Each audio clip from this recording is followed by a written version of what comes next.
Hey everyone, this is Chris and I'm here with Coach G. Coach, how you doing today? I'm doing great. How are you doing? I can't complain. Long overdue. I'm happy that we made this work. So I'm excited. Thank you. I Um, appreciate you. no problem, no problem. So when you realized coaching was something you want to do for the rest of your life? When did I realize it Yeah, was something when? I wanted to do? This actually, I was talking about this recently. I realized that I wanted to coach. I don't know if I decided at that point that would be what I did for the rest of my life, or at least did for an extended period. But I really saw myself being interested in coaching when I was in college. I was a first year athlete, and we were running camps. And it was in those moments where I just was fired up to get up at 6, 7 a.m. to run camps all day, do skill work, be able to have my own team, put them through some plays, and to be able to see the impact I was making in such a short amount of time. I really, really got excited and being able to teach what, I feel like I was getting taught at that point, and see it being received well. So it was in those moments I was like, man, coaching is fun. I could really see myself doing this. And then obviously started at the high school level, but I would definitely say it started in college. Camps is what kind of got me intrigued in what coaching was all about. Mhm. Awesome, awesome.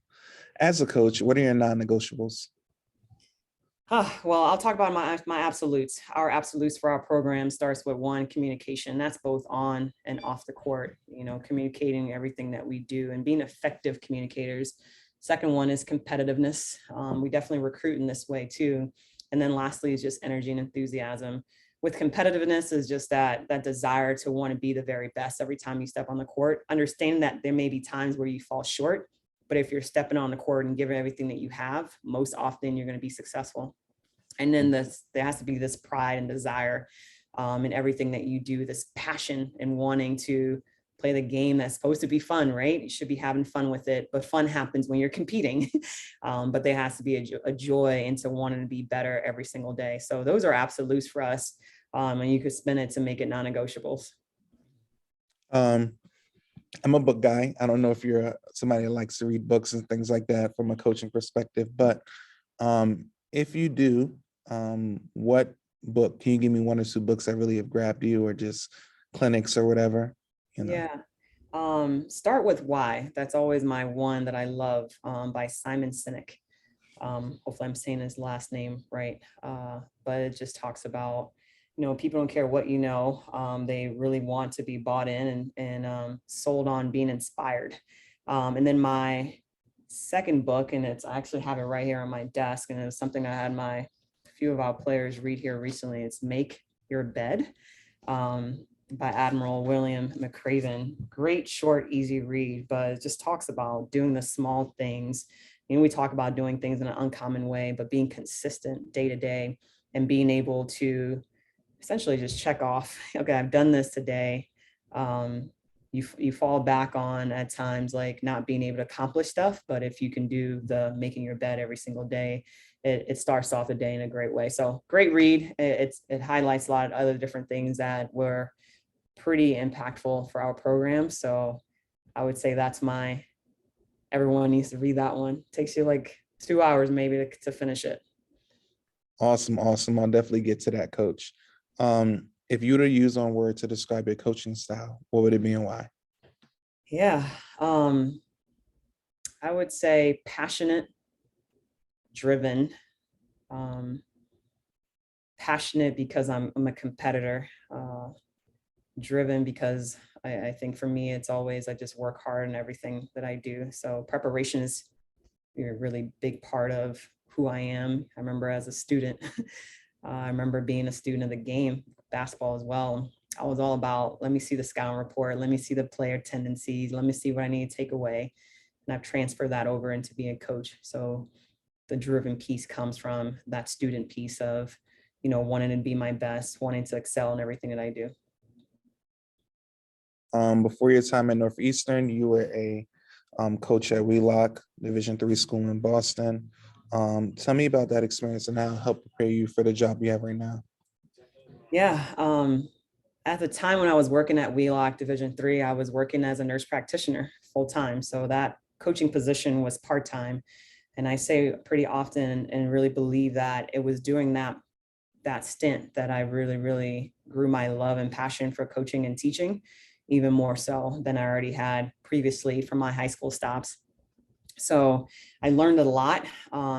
And I think I've learned a lot from all my stops, both as a player, coaching high school, coaching at Wheelock that I've transferred over and utilized here. So I would say it's a lot of different things, being able to lead and manage in that probably a smaller capacity. Having a bigger staff now is a lot different. But coaching the game, basketball is basketball. You could be at different levels, but you're still having to teach and coach how to play defense, how to implement an offense, how to, improve the skill level of your players. So having that experience, I think, has definitely allowed me to be prepared for this, first seat position. Actions and words are two different things. Tell me something you learned via observation that helped you throughout your journey as a coach. Yeah, I worked for really great people as an assistant. My head coaches were great in their own ways, similar as well. But for me, it was like to be able to imitate, what I was seeing. I think back to even my college days playing at Florida State and having, really, really passionate, smart, bright, high level type coaches. A few of them had gone on to be Division I head coaches. So again, like I said, like I take a lot from my years, both as a player and then even coaching. But I think it's work ethic. I think in everything that you do, if you're striving for excellence, you're going to find yourself being successful some way. You may not always reach that number one goal, but you're going to find a lot of success along the way. So those are some traits that I would say that just from observing people who have done really, really well in this game, people that I've worked with, both as my former head coaches and even staff members, it's the ones that, really showed in a day-to-day consistency of work ethic and striving for excellence. Before your time at GW, you spent 3 years at Northeastern. Um, you had a good turnaround while you were there. Tell me about your experience at Northeastern. Yeah, Northeastern was great. Northeastern is a school that I take a lot of pride in because it's where I got my doctorate in nursing. And then ironically, it was the first assistant stop for me on a Division I level. I got a chance, I was coaching Division III prior. But for me, I set the goal out. I would love to be a head coach at some point in my career, but I wanted to make sure I would be ready and prepared. And I feel like that stop really allowed me to do a lot and get my hands on a lot of different areas of running a program, managing and leading to offense, defense, different types of X's and O's. And I'm grateful for the head coach that I got a chance to work under in Kelly Cole, and just a level of trust that she had in me when it came to player development and being able to have an input, being able to be a valued asset for our program. So it was a great first start. I definitely grew a lot, and not just from Kelly Cole, but from my staff members that I worked with. We had some really, really great coaches that I worked with who were really, really knowledgeable, great people. I also feel like that's always number one, and then just people that I really learned from. Um, we talk a lot about the high points. Let's talk about a low point. Let's talk about a rough patch. Um, throughout your coaching career, give me one or two rough patches you had, and it could be family, it could be financial, it could be, I mean, we all have different struggles. Give me one or two that you were like, I don't know if this is for me, and how you got through them. Yeah. I'll be pretty honest here. When we took over Northeastern, we won 4 games in that first year, and we had some drama on the team, some things that we had to clean up, both from an academic and an athletic perspective. And when you lose a lot of games in a row, it can be very challenging and daunting, where you're like you can't see the light at the end of the tunnel. But I feel like it was going through that process and that build that helped prepare me for this build. Because even in this first year, there were moments where it was really challenging and daunting in its own different ways. We didn't have similar issues that we had at Colgate and things that we had to clean up, but every situation poses its own challenges. But just being able to refer back to what we did on a day-to-day, how consistent we were in what was important to us, in the foundation of building our culture and not wavering and just doing the right things day to day and recruiting as hard as we could. I would say those experiences allowed me to in moments this past year when the wins and losses may not have been what we wanted it to be, but to feel optimistic that there's still a lot of good that we're doing in this first year. Great answer, Coach. Great answer. Um, so you go to GW, you're successful there. You bring in multiple high-level recruits. Tell me about your recruiting process. What really pulled you? What pulls you as a coach when you're on the sidelines? And how do you sell Colgate? Yeah, a lot of the ways, I really have some great mentors who have helped mold me into who I am. I also know that it's important to be authentic. And that's how I recruit, being authentic. What you see is what you get from the recruiting when we recruit you to when you arrive on campus. But relationships are important to me. And that's all I know. Just being able to connect with a student athlete and their parents, family members before they get to campus, and then continuing that process when they arrive, I think is something that can be challenging at times because you're thinking about the next class, the next kid to recruit, but the most important people are the kids on your campus, staying connected with them. So I think for me, just remembering that on a day-to-day, relationships are the most important thing that we're doing here. Building people up are the most important things that we're doing here. And that's my MO in the way that I try to recruit every single day. But then also not changing or sacrificing or giving in to things that are important to me just for a quick fix. So that's why you asked about non-negotiables. We have absolutes. We have values that we uphold. And we have a lot of conversations with recruits and their parents, their people that are connected to them, that's going to help them make the decision. And we continue that conversation with those members and people that are connected to them when they arrive on campus. 2020, you're named the top 50 assistant coach in America by Civil Waves. How important do you think that was for your career? And is there anybody else on your crew, your collection of top 50 coaches that you were alongside that you're like, I like what that person does. I like where they're going in their career. This is your shameless plug for one of your homies, I guess, if there are any. So I don't even remember who was on that list. I'm sorry.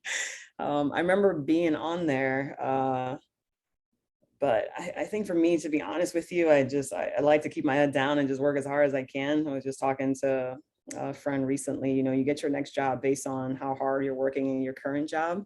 So it's not trying to reach or strive to be noticed for something. It's like just try to win the day every single day at your current place. But there's so many great coaches, like I mentioned. I'll talk about my former staff members who I worked with and for. I think about at Northeastern, you have Mike Leffler, who's now an associate head coach at UMass, who's just pretty awesome in every kind of way when it comes to relationship building, to personality, to coaching on and off the court. All that stuff, really drives success for a program. You've seen what he's able to do at all his different stops. I think about at GW being able to work with. And for me, I'm always like, I want to learn from as many people as possible. I don't care if you're our manager or a graduate assistant, but we had a really great group when it came to X's and O's and being able to teach the game, from William Sullivan, who was an assistant, to Kevin DeMille, and then our director of basketball, who was really, really knowledgeable, and Christina Richardson. So I've worked with some really, really great people with similar like-minded values that I think are exceptional in their own ways. So that's my little plug for them. awesome, Coach. Let me know if I'm wrong. Recently, you were inducted into the Athens Hall of Fame. Okay. I was. Congratulations. Thank you. Tell me your thoughts on that. And was this something that you strive for, or was this an important accolade in your career from a basketball standpoint? Yeah, I definitely did not strive for it. I was lucky enough to be in a town where I could do a lot of firsts. So I like to say it was just a little bit of luck, right? Being in Athens, Georgia, and in high school, I could be part of some firsts. I think the thing that I remember the most and brings me great joy is just being able to be a part of some special moments at our high school and just reviving it. for me is like scoring is great, achieving individual success is great, but I remember most vividly the team moments, those big wins, the being the first team to do this. And I know that transferred over to college. And I think that's what inspires me to take over a program like Colgate. You get inspired. I relish, and I do really relish in victory, but there's something about being able to build and to be a part of something new and special, and to have it sustained. I remember that being something that happened at Florida State for us with our class that came in. But it definitely was surreal for me to be honored in that type of way. And Athens, Georgia will forever be home for me, regardless of what city or town that I'm coaching in. But when I was there receiving that honor, all I could think about was my teammates. It wasn't just me. All I can think about was my brother, who got me into basketball to begin with. Think about my high school coaches, one of them who was in attendance. Those are the people that you remember. Those are the people that made it all come to fruition. So I was grateful for them. All right, so we're going to talk about your time at Florida State. So you play there. Tell me the first player you played and one of the toughest people you had to guard that you were like, this girl is cold. She is giving me hell. Like, it could have been as a freshman, it could have been an upperclassman, because we all have that moment, and the player may not even be as skilled as you. It's like they just do this one little thing that you just, Yeah. they're killing you with it. Tell me one good player. And I don't remember like the details, but I know one that comes to mind, Elena Beard from Duke. I was like, oh man, she's good.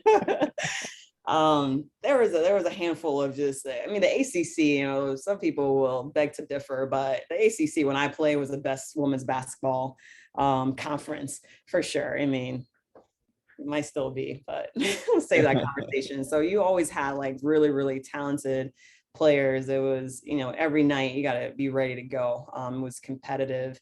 Some top 25 teams you're playing against in ACC almost every other night. So she comes to mind because she was able to do everything from defend to rebound to score at multiple levels. So it was like, oh, okay, let's go. You kind of had to be on, and to be able to get a stop against her was awesome. So she's one that is at the top of my list for sure. Yeah, Alana's cold. She's definitely cold, and I love the way she played in the WNBA too as well. Yeah. Like, I She's don't know if tough. she's in the coaching, but I'll be interested to see her really like delve into that field and see where she takes things. Yeah, she's definitely tough. So you were selected as the head coach at Colgate. Why was this an ideal fit for you at this point in your career? Yeah. So I worked as a nurse about 7 years, spent some time, like I mentioned, just coaching Division III part-time and then being a head coach. And when I decided to give up nursing, I did set a private goal for myself to become a head coach when I was ready and prepared. And I wanted to make sure I worked with good people to help me position myself to be ultimately successful. But to answer your question is, I always wanted to work at a high academic institution. So this place fits me, not just from that perspective, but for things that are important to me, both personally and professionally, things that I value. Really, really connected with this institution, really connected with the people who were leaders in this institution, specifically our athletics department with Dr. Nikki Moore. And then our deputy AD and Juliana Smith, people that you just are very like-minded, people who are supportive about the game, people who value education, people that are going to help you grow in this space. So it really checked off everything that was important to me. And the Patriot League is a league that I've been eyeing for some time too, because it fit the mold of being a high academic institution and a league that I feel like is pretty competitive and also is pretty open. So it's that just kind of drove me and made it not an easy decision, but made it one where I knew that this could be a place where I could be successful. As you mentioned, you're in the Patriot League, very, very tough conference. You have the Bucknells, Lehighs. There's some really, really good teams in that conference. How do you thrive there? What type of player are you looking for Like every conference, like SEC, you need size. Like, you need certain things. Like, what type of player you think can really thrive in the Patriot League? Like, what are you looking for? Yeah, I think for us, it's like the number one is finding our identity. So working on our identity. We're not going to be Bucknell. We're not going to be Lehigh. It's going to be the type of players that we want to coach and the type of style that we want to play, so that teams have to worry about us. Because right now we're more so worried about their teams, right? Like a Lehigh and Bucknell, they're established. American obviously will have a new coach, but they hired someone who's been there. So they have an identity of how they're trying to recruit, the type of system. So for us, it's going to take a little bit of time to build that identity and to find a system that's going to work for us, so that we can hopefully get to a position where teams are like worried about what is Colgate going to do tomorrow because of the way we recruit. But it goes back to our absolutes. Like, we want to be competitors. We want to be hard workers. We want to be energetic, enthusiastic. We want to be athletic. We want to be able to run in transition. We know we need to be able to get stops defensively, so we can do that. So those are the type of players that we're recruiting. We want to be able to pass the ball and play basketball, and have high IQ players in our team who are selfless and going to do whatever it takes. And it takes time to build. I do feel like we were able to start implementing and laying that groundwork in year one. But again, it has to do with recruiting. It has to do with building and knowing that, especially on our level, you got to keep getting better every single year. And you see the teams that have been really successful over the years is, developing skill development is huge. And then recruit into your system is even bigger. A lot of people don't know how rigorous their interview process is. I've been through different type of interviews at different levels, myself personally, from the D3 level to the D1 level. You've had different experiences, having been a head coach at the D3 level, and you've, made journeys throughout your career and at different levels at the Division I level. And now you're a head coach. A lot of people on the outside looking in are probably wondering, what are they going to ask me? What do I need to be prepared for? Quick question. Let's do it as a two-part. Tell me the hardest question you had to answer as an assistant coach. Tell me the hardest question you had to answer during a head coaching interview. And I'll save the last part for after. Because like, we all have these things that are just like, whew, that's a hard question, or I was not prepared to answer that,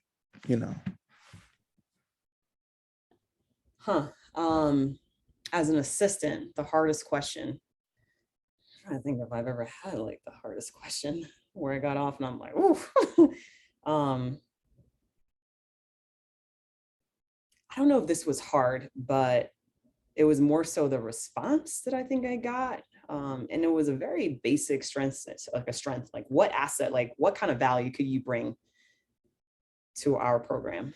And I answered, and I answered, I believe, in a confident way, because the response was, I think they were just impressed with, wow, like, who you're about, what you stand for, and what what you can bring to this program. I don't think oftentimes as women we're confident enough to saying what things we're really good at and what we see ourselves being able to bring to the table. So that's just like one advice I would always bring, and it turns into like more so of a strengths and weaknesses kind of question, but it more so is, I want this job because of this, and this is the value I'm going to bring to your program, to your institution. So doing your homework and making sure that you can see it, and then also being confident in yourself and what you can bring to the table and being able to spell it out and speak on it. So I guess I can go both ways, and it being a hard question to answer, because I don't think that we oftentimes feel secure enough or confident enough to say it all as women. I don't know how men are, but women. The second part, you said the head coach. Oh, the head coach. Whew, there was a lot, Christian. There was a whole lot. Yeah, I know they're coming at you fast. And I mean, man. And like, sometimes you get off, you're like, I don't even remember what they just asked me. One of the hardest questions, head coach interview. What do you think will be the hardest part of taking this job? Yeah, I was like, well, what? Yeah. I'm like, Let's say the answer, coach. What'd you say? Right. Do I need to just choose one? um, in the way I answered, and this is just me being transparent, I think one of the hardest things to do, as easy as we may say it, is the relationship building and trust and being able to get that buy-in. And it takes time. And then being okay with it not happening overnight. So I just kind of spoke a little bit on that, is just gaining the trust, the respect, the buy-in as quickly as I can, but understanding it takes time to build into something that could be great. So I thought it was hard because I paused and I was like, I think there's a lot of hard things, but I think this will be the hardest, just because we know it takes time. You can't just snap your fingers and boom, a kid trusts you. Like, you have to build that, and you didn't get a chance to recruit the roster that you have.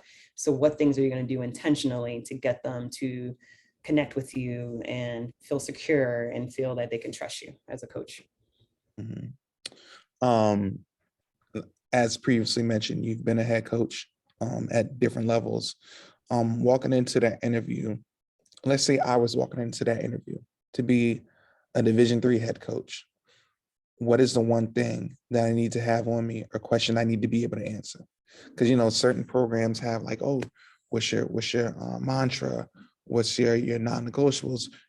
Some coaches come with a full package of information, so that a portfolio, so that people know who you are. So what do you think is the most important thing for me to either have to be able to answer or bring in that interview? Yeah, I think number one, and this probably answers any other question that can come up, is know who you are inside and out. Know what you value, because that's how you answer how you would recruit, right? That's how you answer to what things are going to be important as you're hiring a staff. That's how you're going to answer it as you're responding to alumni relation type questions. Just be very secure with who you are and be able to articulate the things that are important to you. And that was something that I think years ago at a professional development thing that I was at, we spend some time really being in tune with who we are as people, giving ourselves some time and grace and space to unpack things, because it comes up in different ways. So as a leader, like, you got to take care of yourself. You have to know and be secure with who you are, so because it comes out in different ways. So I would say, to me, that helped me answer any and every question, because I was very in tune with, as I was going through the process of being an assistant. Yep, I like that. I would do it that way. Yep, da, da, da, da. Maybe I would, and just kind of like getting yourself ready and prepared in that way. But number one is know who you are. Um, so you guys have brought in recently a transfer, sophomore transfer. Um, Tell me your honest opinion. The transfer portal. What are your thoughts on it? Do you feel like it's something that's helping? Do you feel like it's something that's hurting? When you combine it to the fact that players are immediately able to play instead of sitting for a year, is that a pro and a con? Um, and do you think that has leveled the playing field across the board for certain type of programs to take that next step? For example, you have Jackson State, who has done a great job of developing the talent they have, but also bringing in, high level players at, like they brought in a big girl from, USC and things like that. They're able to now close the gap, I think a little bit more, good or bad. Tell me your thoughts on it. Yeah. And people might roll their eyes at me for this, but I hate the whole transfer portal thing. I mean, that's just my honest opinion, but I understand it at the same time. We're not going to be recruiting our full roster off the transfer portal. I think we're in a unique situation with our league and our institution where we just can't. Yes, we wanted to bring a transfer in, but we had to be very selective with the type of transfer we're bringing in, because oftentimes a lot of their grades just don't, their classes just don't transfer over. So it really limits our pool, and the type in the year or class that they're in limits us too. And we don't have grad school. So our pool is even smaller. And there are definitely benefits to a lot of different programs and being able to recruit from it, kind of like how you spoke on. I think there are situations where it's needed for a kid to transfer. But the side of me, where I speak more so on, is just being able to see things through understanding. So there's a balance. So like, we can sit here and we can talk about it for hours, and We both have our own opinions, but this is how it is, you know? So we talk about it too. It's like, we're not going to recruit our roster from the portal. We will utilize it as something that can benefit our team and our roster. But I'm all about in the business of, let's get a kid, a high school kid, let's develop them and let's grow and be really committed with them. But then for us, we had a need that we needed to fill. So it's helpful for us to be able to utilize it in that way. My hope is that it doesn't get worse, this whole transfer portal thing. I hope more kids that don't necessarily have an immediate need to transfer for something that to me makes sense, will stick it through a little bit longer than others. And I hope that our portal and the utilization of getting kids is done in an ethical manner, because you hear times people getting poached. I hope as coaches and programs that we're just being honest and going about it in the right way in how we are getting transfers and communicating with high school coaches, AU coaches. That's my hope. But you know that you hear things that maybe it's happening. And unfortunately, it's kind of out of our hands on where the transformation committee and all those things are going and things that we can and can't do. So I'm just kind of sitting back and waiting here what happens. And then you make your own decisions as to things that are important to you and where you're trying to go. And I think ultimately everyone will be able to make those decisions. But do I think it could be beneficial? Absolutely. Do I think that it could cause some issues? Absolutely. You have recently the NIL. I like to call it the new school revolution. You know, name, image, and likeness has been it's been something that the players have been looking to capitalize on for 30, 40 years. Now, finally, the players, for like a better terms, have some opportunity, a fair market share in regards to their brand, and being able to monetize themselves. Sometimes you have kids that don't come from a lot of money, but they have a really strong brand. So this is very, very important to them. You see somebody like, a lot of people don't know, 3 of the top 5 players in college basketball that are making money off the NIL are women. You have Paige, you have Haley, and I think it's injuries. No, Azifud, I'm sorry. Tell me, what are your thoughts on the NIL, the benefits of it? And now do you think that staffs are going to start to implement and hire somebody who's a coach as well? But one of the things they're going to focus on is the NIL, like helping players learn how to navigate through it and monetize their brands. Because I think, for example, if you obviously you coach at Colgate, but if you have somebody on your staff that can, within the rules and confines of the system, help players navigate through it and find ways to monetize their brand and make money, I'm sure that the next recruit would say, when they go to American and say, NIL, what do you have for me? Yeah. What's your, and if the answer is like, you're like, ooh, yeah, we're not, they're off. So just tell me your thoughts on it. Yeah, it hasn't been something we've dealt with just now, and I think it may just be our level, our institution, a combination of our league. But I definitely see in it, because it's happening on the Power 5 level, a little bit higher conferences or leagues, whatever. I think if you can benefit from it, why not? But it's a very small percentage. You name just a handful of women's basketball players. And I know there are others for sure. And it's nice to know that women's basketball players are able to be some of the higher, get some of the higher deals. I think that's great for our game.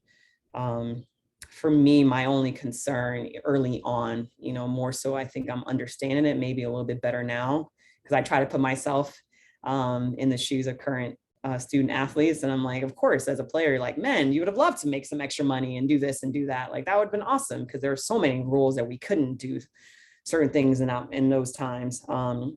I just worry, though, that education is devalued, because you think about a Colgate University and the amount of money it costs for a scholarship here. It's really, really expensive. That's my only concern with all of this. But again, it's a very small percentage that are really going to benefit in a really, really high scale. And then you'll have some other people who are getting some things here and there that could be helpful. And I always feel like we need to take care of our athletes in any way possible. So I was always pro that. we need to support them because they can't really go out and have jobs. So any kind of way to make their lives easier, because essentially basketball is a huge commitment and they're not able to do a lot of things. So that's where I kind of go back and forth with it. As long as we can try to make sure that there's still this high regards for what education does for you, I'm good with it. But my hope is that it doesn't turn into this school can offer me that and I have to hire a staff member to do it. Maybe it will. I think right now it hasn't, but at some point, Christian, I guarantee you is going to be part of our conversation in our staff meetings. Currently it is not, and I hope it stays that way a little bit longer.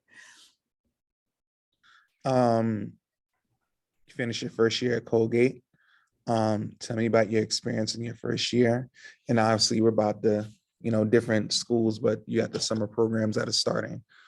Tell me some things that you're like, yeah, we're definitely focusing on this throughout the summer. That I think we need to help us get to that next level in year 2. Yeah, the first year, we set some goals as a staff to what was like really important for us. And I feel like we accomplished those goals and building relationships, building trust, helping out players really fall back in love with the game and enjoy it. And then as the year went on, it was about, really trying to build what Colgate women's basketball was going to be about. When we talk about being competitive also means coming every single day, working to be your very best and just having some toughness about you. And it turned more into, as postseason got here, like we got to teach our players how to work, the day-to-day grind of being better. We kind of just touched on it surfacey, but learning to work also entailed when we talked to them about unlearning some things. So it was important for us to really focus on skill development and getting better both on the offensive and defensive side of things. And that's what we're pushing through as summer comes, and we'll keep doing it. But our hope is that our culture here soon is going to be, they just work. They're not still learning what it looks like to come in every single day, to want to improve, to want to be better, to want to be great in every facet of the game. This is just what we do. This is just who we are. The first year was a lot of fun. It was challenging in a lot of ways, but I'm inspired. I think we have a really great group of people, and it's the people that keep you excited about growing. I have a really great staff that work exceptionally hard. And we're just trying to continue to build and learn each other. I think we know each other a little bit better now. I know my players a little bit better. I know Colgate better. I know the league better. So is what brings this joy and excitement for what the future is to come and bring for us. A recruit comes to your game to see you guys play with their parents. As they're walking out after the game is over, what do you want them to feel? What should they see? What do you expect? What should they, when walking out, should they think about the Colgate program? I want them to say and to feel that they play really hard, and they play together and they love each other and play hard for each other. So selfless style of basketball, a tough brand of playing hard together, and then just a fun excitement for each other. So that's it. That's what I would want. Like, man, your team plays really hard. They're tough. They love playing for each other. They love playing together, and they just have fun doing it. All right, Coach, anything I missed you want to share? I asked a ton of questions. I know I'm long-winded, but I'm sure there's something that I missed that you want to kind of go over, or maybe you don't. I mean, it could be something basketball related, non-basketball related that you want to share. So this is you. This is your time now. Tell people something that you may want to tell them, if there's anything. Yeah. I think one of the best advice I've ever been given, and I'm still given, remind myself on a day-to-day basis, is just to be fully present in where you are. So be where your feet are, do your best work today. That gets you whatever it is that you may want in your future. Whatever for me is to build this program and to sustain success. That's the goal for us, is to keep getting better every single day, but to be really present in every single thing that you're doing, and to really enjoy the process, enjoy the journey, and not be just like I want to be here, but eye on the day-to-day.